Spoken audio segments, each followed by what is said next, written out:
नमस्कार दोस्तों।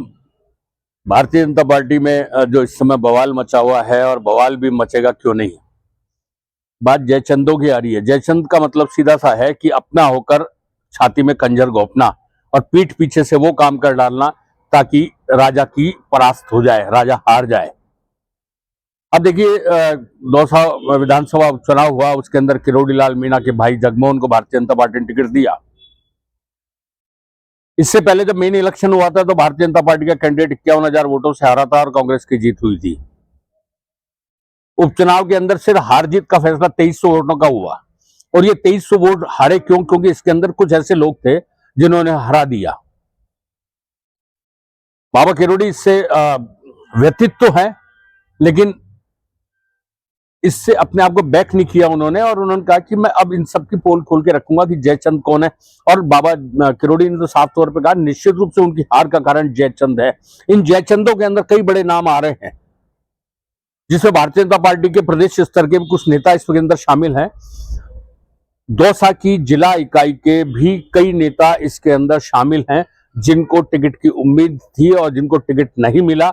जिसमें से एक कैंडिडेट जो पिछली बार प्रत्याशी रह चुका, शंकर लाल शर्मा, उसने तो बाकायदा खुलकर इस बात के लिए कहा भी है कि जयचंद कौन है कौन नहीं ये तो वो खुद जाने, लेकिन सच्चाई का अब पर्दा खुलने वाला है। सच्चाई पे से अब जो एक परत डाल रखी है उसको खोला जाएगा। और जिस दिन बाबा किरोड़ी ने अभी कहा ये हाथ में है कि वो बहुत जल्दी इन जयचंदों के नाम रोशन करेंगे, जयचंदों के नाम जग जाहिर करेंगे, जयचंदों के दीपक जलाएंगे और जयचंदों को बिल्कुल पूरी तरीके से बेनकाब करके रख देंगे।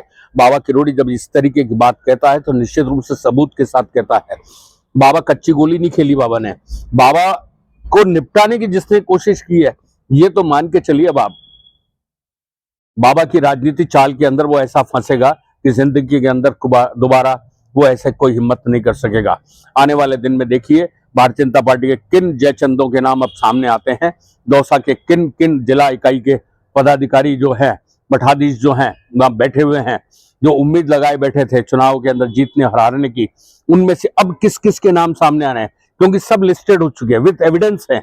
और ये एविडेंस अब भारतीय जनता पार्टी के पदाधिकारियों के सामने ही नहीं रखे जाएंगे, बल्कि किरोड़ी लाल मीणा तो साफ तौर पर कह चुके हैं कि उन्हें पब्लिक किया जाएगा। अब आप सोच के देख लीजिए, किरोड़ी जब कोई चीज पब्लिक करेगा तो किरोड़ी के पूरे पूर्वी राजस्थान के करोड़ों की संख्या के अंदर जो राजस्थान के समर्थक हैं उन पर कितना असर होगा। और जब ऐसा असर आएगा तो क्या उन जयचंदों के लिए कोई जमीन तलाश करने की जगह मिल जाएगी। बहरहाल भाई बहुत कुछ होना बाकी है भारतीय जनता पार्टी में। बवाल के लिए निश्चित रूप से आने वाले दिन बहुत ही संभाल कर नेताओं के लिए चलने के हैं। और भारतीय जनता पार्टी किस तरीके से इस पूरे को डैमेज कंट्रोल कर पाती है ये तो आने वाले दिन ही बताएंगे, लेकिन होगा बवाल, बवाल भी बड़ा भयंकर वाला। आप बने रहिए हमारे साथ, हम आपको अपडेट देते रहेंगे जो भी होगा।